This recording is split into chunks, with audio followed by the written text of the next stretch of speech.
The following is a presentation of the Matt Talk Podcast Network.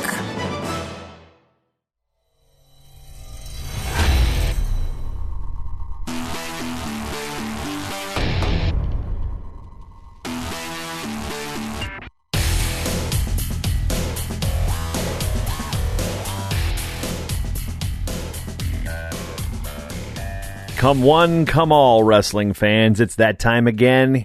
Fargo is approaching. Recording this on July 9th, 2019. This is the Short Time Wrestling Podcast. I'm your host, Jason Bryant, and for over 500 something episodes, this show has done all sorts of things, ranging from news, reviews, previews, and interviews to on-location event interviews, such as things at Fargo, the NCAA Championships, the NWCA Convention, Rio Olympics, among other places. So been around the world, done a lot of interviews. Now, Fargo coming up is a big deal for me. A lot of my career was shaped at this event for a variety of reasons. Everybody I've met in the sport of wrestling pretty much came through meeting them in Fargo, whether it be at the tournament on Media Row or out socially. And of course, those of you who've known me since my teenage years, yes, I started covering this event as a 19-year-old out of my native Virginia. So what I'm going to do is I did this a couple years ago, and those of you who are new to the program, rather than have you go back to episode 345, and that was basically kind of a while ago. I mean, we're talking 2016, 2017. I'm not sure what year I recorded that one. But anyway, that was episode 345, in which I broke down some of the things I remember from each year. Now, I'm going to go into some detail that I didn't go down into the show notes of this particular episode, but yeah, this is going to highlight some of the better memories and maybe some of the fuzzier ones over the course of the past 20 Fargos. This will be 21 coming up. Yeah, 21. My turf mug, officially old enough to drink the beer. It's been serving me for whether or not, you can do the math on when I first acquired said turf mug. Now, 21 years. I don't feel like I've been old enough to do anything for 21 years in a row. What's also interesting is this is the longest tournament I've covered consecutively. There has been no other tournament I've attended in a row more than this tournament. And that's interesting because I started my journey as a college student in Virginia. Then I went up the coast a little bit to Pennsylvania. So I've lived on two East Coast states that have dealt with this thing. I've driven to this thing multiple times. Matter of fact, I think I've now driven more than I've flown. I think I actually passed that for a while. Now that I live literally 6 turns away from the Fargo Dome. I'll take a right out of my driveway. I'll take a right to Silver Lake Road. I'll take a right to I-694, which it merges to 694, which merges to 94 rather. And then I will take a right on 29. Then I'll take a right on either 12th, or I will go up to 19th, and then I'll take a right into the Fargo Dome or a left into the turf.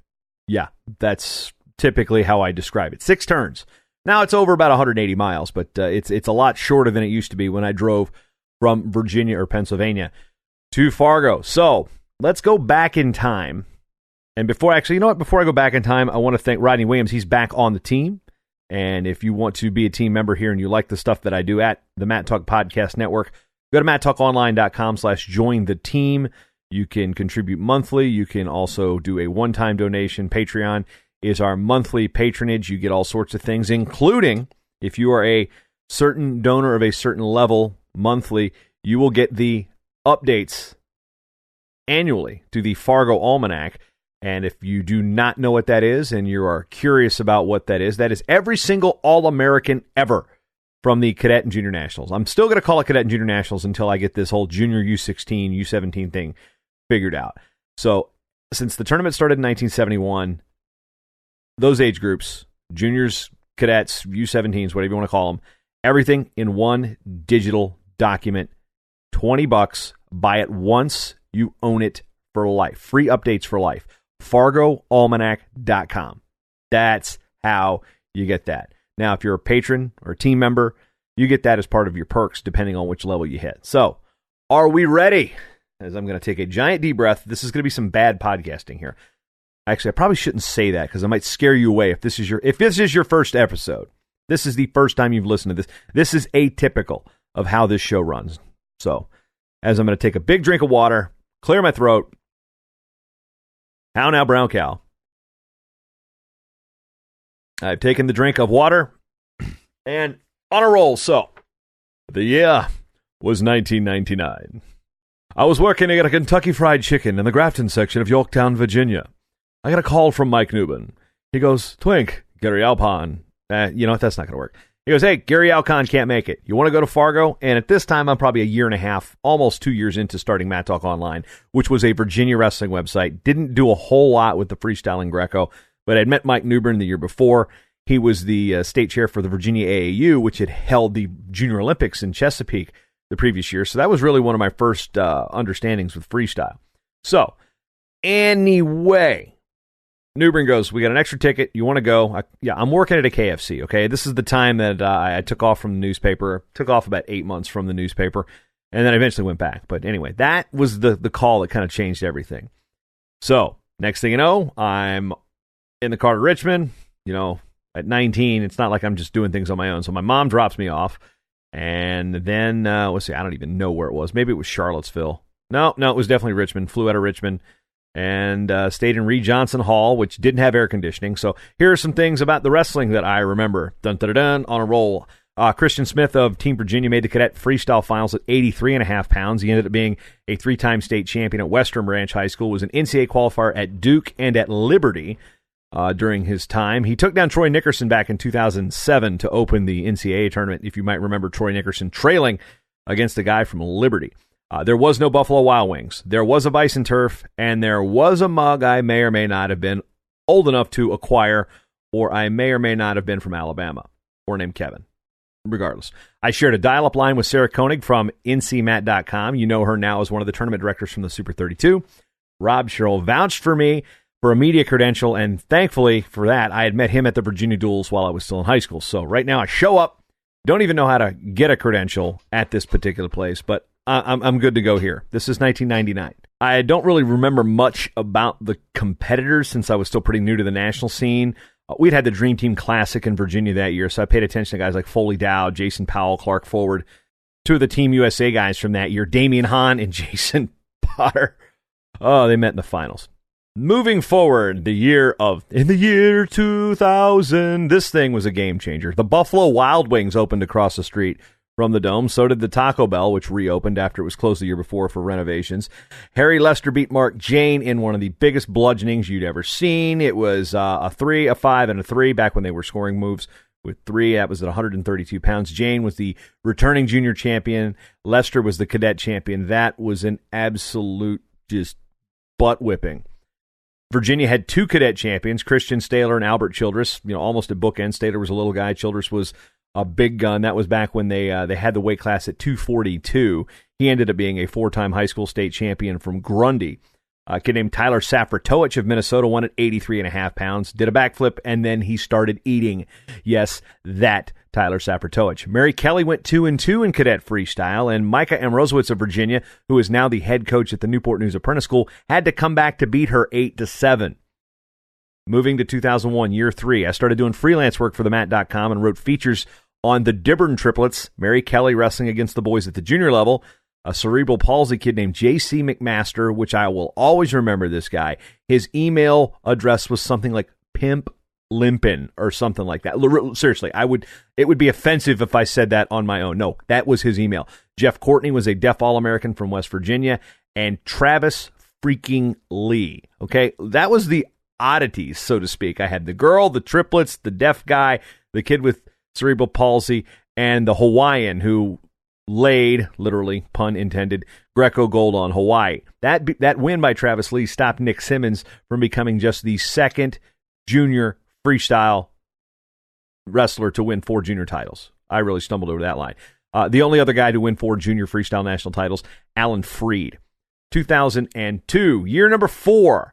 I drove from Old Dominion. What am I thinking? This was the first year that they had changed to the Federation weights. So we are going from 96 All-Americans to 120 in juniors. That was just, I think it ended up going 104 to 136 in cadets. I started bringing on my radio equipment from WODU to do the webcast. Yes, there was a webcast in 2002. It was in audio, and it was done by yours truly, Rob Sherrill, and the late John Panwani. So I had also planned on seeing Major League Baseball games. Now, this is the year that there was the tie in the Major League All-Star game in Milwaukee. So here was my plan. Drive to Cleveland, see the Indians. Nope, got a late start, didn't happen. Okay, go to Chicago, see the Cubbies. I'm driving down Addison. People are pouring out the game. Game is over. ESPN moved the Sunday start time from 8 p.m. to an afternoon game. So I missed seeing the Cubbies at Wrigley Field. So later that night, I drive to Milwaukee, do karaoke at a Fridays in Brookfield, Wisconsin, coincidentally almost near where I went to school. I almost went to Carroll College in Wisconsin, believe it or not, Killer Broadcasting School. That next morning, wake up. Oh, actually, that next day, I go to Milwaukee. I see the Reds Cubs. So my first ever Major League game is at Miller Park a week after the All-Star game. And it's the Reds and the Brewers. Reds and the Brewers is your first Major League game. How, anticlimactic is that? The next day was great, though. I drove in to the Twin Cities after stopping in Eau Claire overnight. Twins versus Angels. That was the year Milton took on Washburn. It was a preview of the ALCS. As an Angels fan and a longtime Angels fan, as much as I hate the Oakland Athletics and Dave Henderson, yes, that long of an Angels fan. So the Angels beat the Twins, and life is good. First year of the junior women. Melinda Ripley beat Mary Kelly in the finals. And, of course, I mentioned Mary quite a lot in these situations because this really opened my eyes to women's wrestling. Like, who the hell was Melinda Ripley? Yeah, now you'll see her in Fargo a lot coaching the California girls. Natasha Yumamoto was third at that weight class, and she got the first pin of that tournament ever. And I have a picture of it somewhere. I think Caitlin Chase stole it from me and put it on her Caitlin's Corner website back in the day. Mike Poeta beat Brent Metcalf in cadet freestyles, the only finals loss in Metcalf's Fargo career. Stepovers, if I recall correctly, for exposure. Maybe Mike Poeta can fill me in on that. It was a decent year from Virginia as I was still representing that state. Anthony Burke from my club, the PWA, was fifth in a bracket that had Coleman Scott, Mike Rowe, Garrett Scott, Mike Rodriguez, Jake Kriegbaum, and Eric Albright. Yeah, I think I was actually wearing a Pennsylvania jacket when I gave Burke a high five after he beat Albright for fifth, so that was weird. So they eventually became teammates at UVA. Patrick Bond won cadet freestyle, and after wearing the Team Virginia jacket one time, no, that was the next year. I don't know. I'm confusing years in which Bond won titles. Todd Benneely was the OW in juniors, beating Tion Ware. Some guy with an afro won junior freestyle at 171. Guy named Jake Herbert was third. Afro guy recently lost a fight in the UFC. You can probably figure that out. Vans Warped Tour was outside, too. I went through and listened to a set of, I believe the Dropkick Murphys were playing, and I walked out and stood along the orange construction fence between sessions at one point. Year 5, 2003, I drove from ODU on short notice. Paul Swisher, a photographer, was supposed to go with me, and didn't hear from him. Got up, went to Jiffy Lube. Next thing you know, I stopped in Milwaukee. Was using an old Atlas, did not realize there was a cut-through between Rockford, Illinois, and Beloit up through Madison, that range. That added an extra 90 minutes to my ride, and I kept wondering why I was losing time on that drive. By the way, I went to the same Fridays that I did the year before to sing karaoke again. The amount of people that were there the previous year, none except for one guy. One guy had a shirt. It was Roy Orbison, Karaoke King. I legitimately saw him there 2 years in a row. That year also sat on top of my truck, which was an 89 Bronco 2 with stickers and even an old pair of socks stuck to them. Don't ask why. The 12 House knows about this. I sat on top after a session, listened to Willie Nelson at the Newman Outdoor Stadium, which is where the Fargo Moorhead Redhawks play. Years later, Dr. Jim Porter would crap all over my Nelson story and say he went up and ended up hanging out with Willie after that show. Also of note that year, there was an all-Southern cadet freestyle finals. Nick Marable of Tennessee beat Ben Fiacco of Georgia at 145 pounds. This is also one of the moments of my, I'm not proud of, probably. Daniel Cormier and Dean Morrison set to wrestle off best 2 out of 3 to make the world team that year. And I slept through the first one. I was supposed to be there doing the call for the, again, audio webcast on the Matt.com, and slept through it. Yep, not a great moment. Pretty indicative of my 20s. At that time, I was not yet. I was 23, turning 24, still in college. There may or may not have been a late night at, post-turf. Anyway, 2004, year 6, I rode the bus with Team Virginia, wrote a blog as we went out for the old week, did a blog the whole week, rather, for the old Matt Talk site, which was what this site was created from. Won the Connect 4 championship and beat future VMI heavyweight Josh Wine 51 consecutive. Actually, I don't think it was 51 times, but it was a lot. It was definitely in the 20s. He got so mad. I'd finished up my last college class 2 weeks before getting home, so thus completing my 7-year run and college at Old Dominion. Of note on the mat that year, Henry Cejudo beat Spencer Mango in the Greco finals, was up like 9-0 or something. He thought he'd gotten the tech, did the whole like cross arms, or like he didn't do like the throat slash, but he did like the whole like X with his forearms.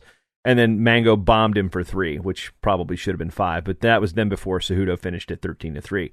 2005, year 7. This is a big one for me. This was the second event I ever worked for Intermat in my first year working for Intermat. So I stayed at either the Econo Lodge or the Best Western near Buck's Borrowed Roadhouse. I still hear the bullhorn go off whenever I hear Moni Moni. And because that plays like, Moni Moni, yeah, anyway. Florida had a monster year, even though I did get into an argument with Rob Sherrill about who Franklin Gomez counted for, Florida or Puerto Rico. I said Puerto Rico because that's who he was representing on the bracket, went to high school of Brandon. So under Rob's numbers, Florida won that year. Well, that's still up for debate. Robbie Smith beat the late Cody Gardner in freestyle, which stunned a lot of us from Virginia, because now you look at it now, I mean, Cody ended up being a 3-time Beast champ, 4-time state champ in Virginia, won Fargo at the juniors the next year, and then Robbie was more known as a Greco guy. Justin Wren of Texas, he is the one fighting for the Forgotten. He is a MMA fighter and activist and just doing all sorts of awesome things. Well, when he was still in high school, he won Greco, and when Luke Ashmore won, they all climbed over the railing. These are Texas guys celebrating and happy about everything. And then when they tried to go back, of course, Q Sandy would do not climb over that railing. Wren got into an argument with a security guard and promptly got tossed from the facility. A couple of Wyoming kids met in the finals, but one had moved to Ohio. Tyler Cox pinned David Taylor in Cadet Greco. Taylor had beaten BJ Futrell to win Cadet Freestyle at 91 pounds. 2006, year 8, the first year of these garbage rules. There's a rainstorm coming out of O'Hare, and I had to spend the night. Connor McDonald, then of Delaware, took the last spot on the plane from Fargo to O'Hare. Then he wins the tournament, the little shit. ODU had 2 signees in the Fargo finals, James Nicholson at 119 and Adam Kobala at 130, so a little hometown pride there, at least alma mater pride. Eric Grajales bombed Dante Butler during the finals, and during my interview, Butler cut through it, talking some trash, and Grajales just goes, I just 5'd you. It was like the best response ever. Also, Dante Butler has the unique distinction of being the only 5-time finalist in Fargo never to win a title. Eli and Michaela Hutchison became the first brother-sister combo to win junior titles in the same year. 2007, this is year 9. Norman Richmond of Oregon stormed on the scene, splitting in finals with Jason Chamberlain of Utah. Helen Maroulis wins a chicken, which is what the Team Maryland squad used to do. Bring back the chicken, Jay LaValle. Bring back the chicken, Neil. Bring back the chicken, Maryland. Nicole Whitty goes nuts and ruins my interview. I'm interviewing Nicole as Helen's wrestling. Yeah, that was just bad juju all around. By the way, congrats to Nicole, now Tyson, as she's the head coach at Oklahoma City University. Hayden Zilmer and Jade Rouser wrestle at the same weight class, 84 pounds. Zilmer doubled up at 84 and would later wrestle like 184 in college. Other people that were just disgusting that year, the Alton twins, Josh Kindig from Pennsylvania.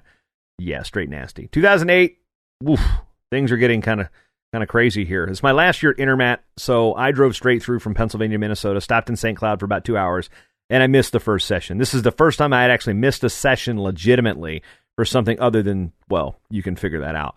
Again, my 20s were kind of strange. Year 11, this is the Wrestling 411 year that Kyle and I had talked about on Prowl Klingman and I have talked about on other shows, and USA Wrestling. So this is the year we call That Just Happened. So in the finals, Mark Gray had basically beaten Ben Whitford, or he thought he had beaten Ben Whitford. He's over near the podium. He's about to get interviewed by, I think it was either Van Stokes or A.L. Hazlett. And they brought him back to as they reviewed something, put time back on the clock, and all Gray had to do was not give up a point, and he would win the title. Well, Whitford scored a point. I might have scored a takedown or a step out to force a third period, and this is back on the garbage rules, the best 2 out of 3 periods. Then Whitford wins the third period, wins the title. And I just remember saying, that just happened. That was 2009. Yikes. Those rules, they sucked. 2010, Freddy Rodriguez. Yes, that Freddy Rodriguez of Michigan ends up winning a Triple Crown. Alex Derringer beats Dylan Ness. Grant Lamont makes the Greco finals in the junior division as a first-year cadet. because he's LDS and does not wrestle on Sundays, and the Cadet Greco kicked off on Sunday, so that's cool. I'll just go up an age group and finish second. 2011, year 13, I'm with USA Wrestling at this point. Parker Von Eggety of North Carolina makes the finals with 2 losses. He ended up with 3. So yes, champion, 0 losses. Second place, 3 losses. Third place, 1 loss. Yeah, the situation was Dom Abinator, Von Eggety, and I believe it was Ray O'Donnell were in a pool, and there was a shutout. One of Von Eggety's losses early. The guy didn't make the pool. Abinator didn't score a point. This was the old vertical pairing system that, I think I rehash this every time I've had Dom Abinator on the show, and that's been twice. He's been on the World Wrestling Resource and on Showtime. So, just go look up those episodes if you want the full Monty. Ricky Robertson won that weight, by the way. Pat Downey, with a limited arsenal of freestyle experience, wins over Jordan Rogers, who then of Washington, 171 pounds. This looks better now than it did then. So, Downey a year later would finish second at the Junior World Championships. Again, yeah, guy was a bit of a freak back then, too. 2012, year 14, I'm still at USA Wrestling. Zane Rutherford versus Zane Richards at 132. Rutherford would win a Cadet World Championship later that year. This was Jaden Cox, Kyle Snyder. Jaden wins freestyle. Snyder wins Greco. And Brett Haas of Iowa wrestled them both in the same tournament, like back-to-back. You went 0-2, and your losses were Jaden Cox and Kyle Snyder. Again, this one looks a lot better now than it did then. This was also the first year Willie Saylor, who at the time was with the Open Mat, crashed on my couch and pretty much squatted all week. Found some interesting things out about how Smalls does his previews and work. It's quite interesting in terms of his setup regarding his computers and all of everything he needs to take care of that. Anyway, year 2013. This is year 15 for me. I am now with Amateur Wrestling News and the Open Mat. I've joked that I've had more jobs in wrestling than Wade Chalice. I did the interviews on short notice, and my wardrobe selections were kind of questionable. Elijah Oliver, who recently finished his career at Indiana, had a just gnarly, gross cauliflower ear. Stephanie Hampton, who has also finished her career from Campbellsville, making fun of my clothing choices. I just alluded to that, yeah. My wife even gives me crap about that picture. Jake Marnin of Iowa was a junior varsity kid who won a Cadet Triple Crown. Wacky. Oh, man, where else? Year 2014.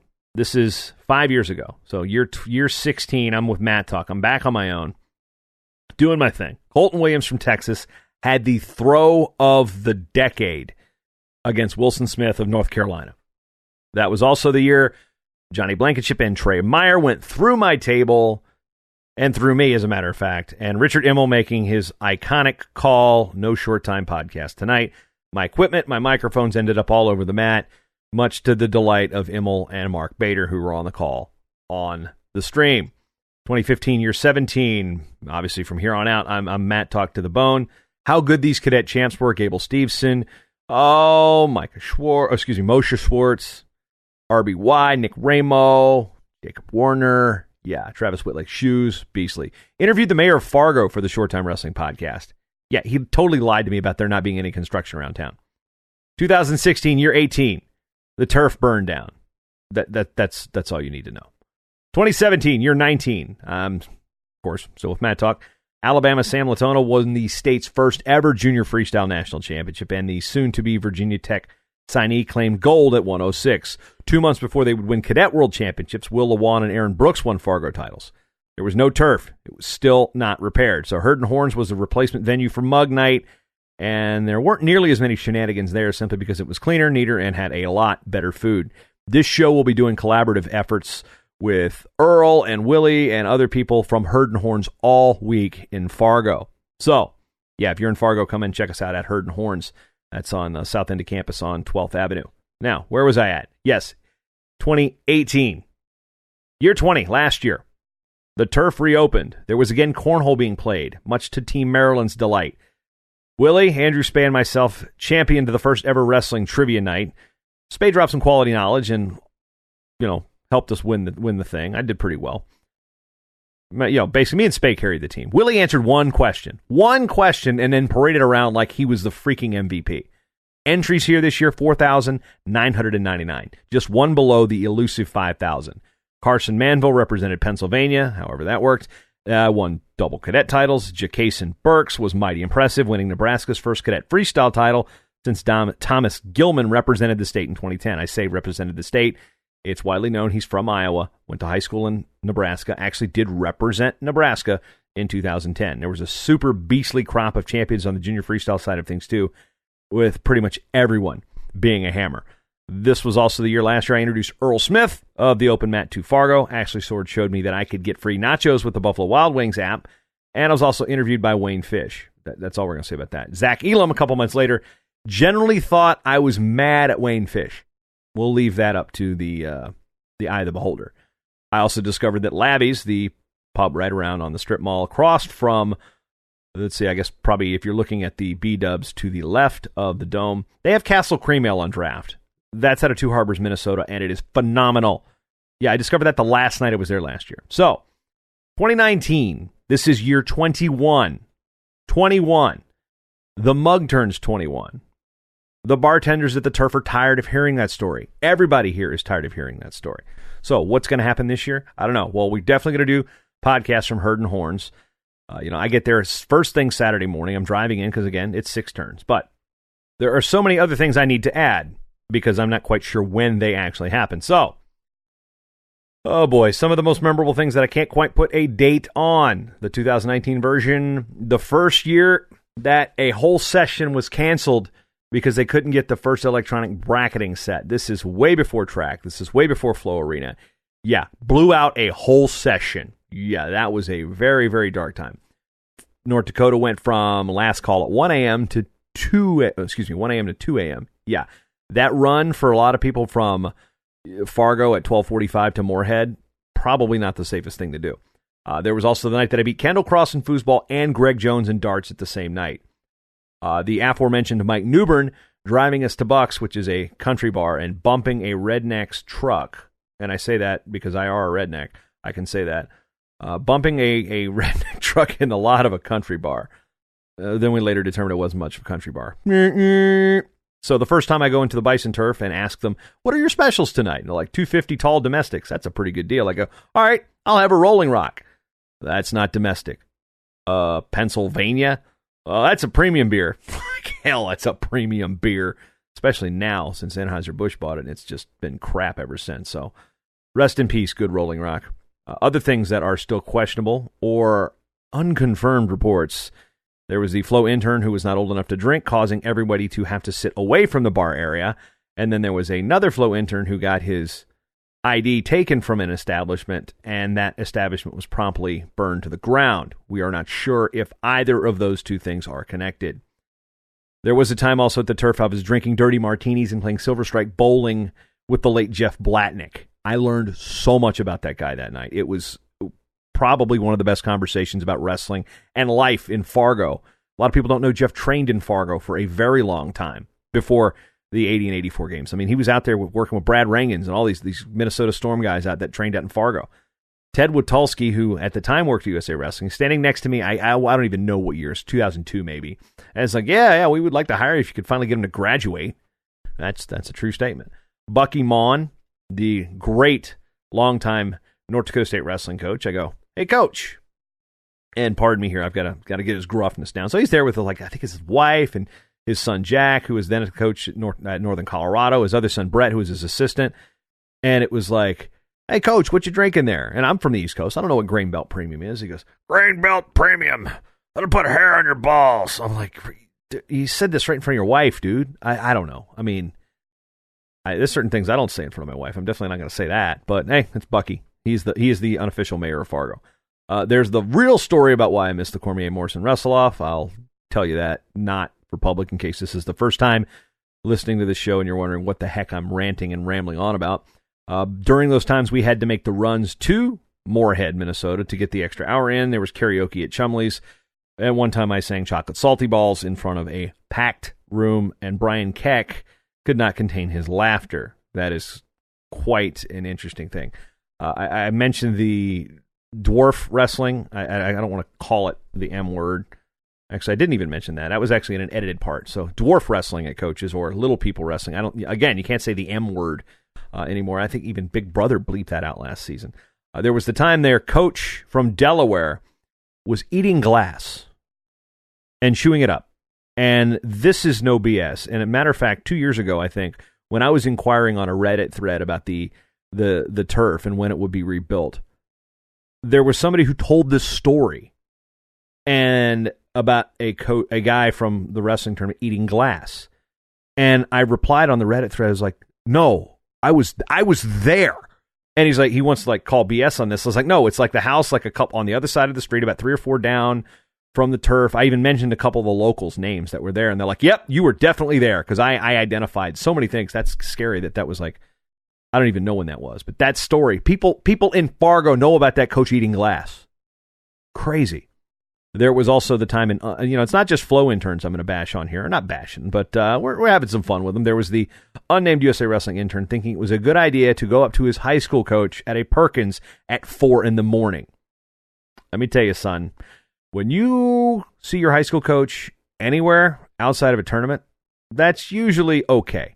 But when you see your high school coach at a Perkins, you're getting a little shaky. When you see that coach at 4 a.m. at a Perkins in Fargo, North Dakota, there are no excuses that are good that can justify you or him being there at the time. There was also the unnamed USA Wrestling intern. This is a different one, showing up late for noon sessions because their choice of footwear. I've also done a story on the turf. And of course, speaking of people that are frequenting the establishments, whenever you go to lunch or dinner with Willie from Flow, it's going to take you about an hour and a half. One time we got there like the day before. Oh, hey, cool. We'll meet at the turf. We not the turf, B-dubs. We have a beverage. I'm done with my lunch by the time he's ordered. And I'm not really super eating healthy at the time. So it's just, there were beers. It's like, Willie, you haven't even ordered yet. Anyway. And finally, I don't know if this is ever going to happen anymore, but walking into the turf and having the referee start the chant, that's always a cool thing. There's no timeline on that. But that is kind of a rundown. I'm giving you 30 minutes of Fargo memories, a lot of them having to do with the turf, Herd and Horns, B-dubs. So, come find us on Media Row. Here's another thing. You're listening to this, and you're down on the floor in Fargo. I want you to come up to me at the media table. I'll be sitting next to Gary Abbott and probably Mike Willis. Taylor Miller not going to be attending this year, apparently. She's done a lot of international travel, most of it in the Southern Hemisphere for Latin American countries. She speaks fluent Spanish, so of course they're going to use her for that. Good stuff. But I want to hear your favorite Fargo memory, whether it's from Fargo, whether it was in Warrensburg at Cadets, whether it was in Iowa City, Cedar Falls, wherever. I'm going to have my microphones there. I want to that's the theme this year. What is your favorite Fargo, and I use Fargo in air quotes, memory? Just one or two. I mean, if it takes 5 minutes, great. If it takes 20 minutes, great. I want to hear it. I want to put these together and put them together as a package on the Short Time Wrestling Podcast. So again, I'll be recording stuff live. Well, I'll be recording them. Won't be streaming it live. But we'll be recording them from inside the Fargo Dome. And now the post-event podcast, I'm working with Willie on what days we're going to do these from Herd and Horns. There are finals every day except for the first one. So we're definitely not going to do them the last day, because the last day I have to get up and get out and go to my in-laws' house up in northern Minnesota, because it's the summertime. I'm supposed to go to the lake. So we will be streaming those live. I'm going to work on a live page to get that up through our Spreaker app and streaming stuff live, and they'll be also archived and all sorts of fun stuff. But that's the thing. I want to hear your stories, so come find me.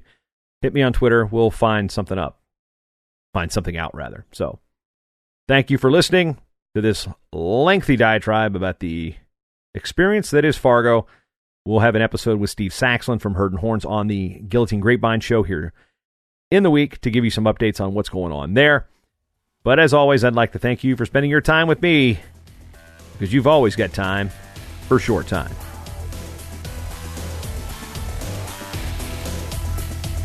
The Short Time Wrestling Podcast is proudly outfitted by Compound Clothing. Shirts, singlets, custom gear orders, everything you need. Call up Cliff and the crew at cmpteamwear.com. Hey, you know what? Did you like the show? You want to hit that subscribe button? MatTalkOnline.com/listen. Various different ways to subscribe to the show on your favorite podcatcher of choice. And if you're already subscribed, you already listened, you love the show, and you want to support this show and this network, MatTalkOnline.com/join the team. Become a team member today.